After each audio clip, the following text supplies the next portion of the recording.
you seen this shit before it happens, what you tell, like everything. Mm-hmm. It started with Mase. He didn't do the right thing. That's the one question I wanted to ask you.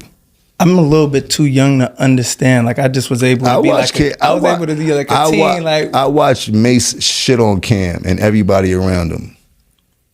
Wow. A bitch like all the time. You heard? Like I was there the whole time, but I was Cam's man. You heard?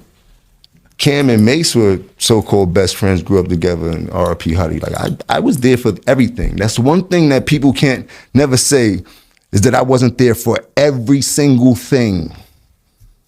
What was your problem with Mase? Like how did that all happen? Because that was Cam, man, like you said. Cam enemies were my enemies. Okay. Anybody Cam didn't like, I didn't like. And I already see how he was handling Cam, so I definitely didn't like him.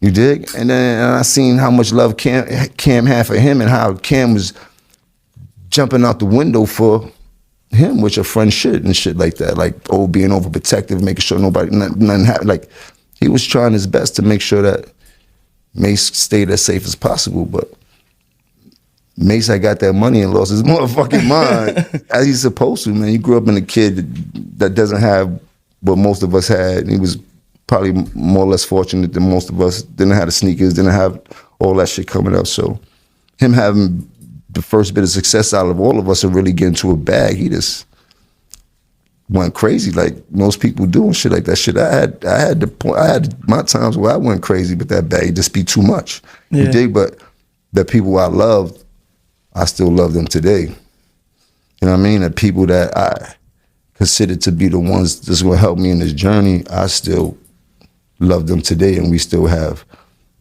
great relationships and shit like that. It ain't got nothing to do with Cam and them and shit like that. We all have our own group of people that help us along with this journey and shit like that. So now that you see Cam and Mase together having their own show, how did that shit make you feel when you seen them come together after everything that you did? I seen crazier shit happen. I know brothers that shot brothers and shit like that. So